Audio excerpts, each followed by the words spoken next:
Alamin, saya, Zulaikha Raisya binti Zulfazli, ingin berkongsi tentang tajuk tazkirah, iaitu cara menjinakkan nafsu dalam bulan Ramadan. Berpuasa dengan kesedaran dan keikhlasan. Puasa bukan hanya menahan lapar dan dahaga, tetapi juga menahan diri daripada segala perkara yang membatalkan pahala puasa, seperti mengumpat, menipu dan bercakap sia-sia, melihat perkara yang haram atau tidak bermanfaat, bermalas-malasan dalam ibadah.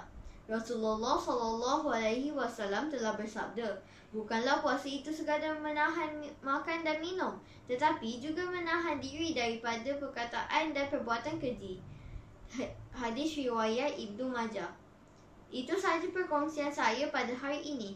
Sekian, terima kasih.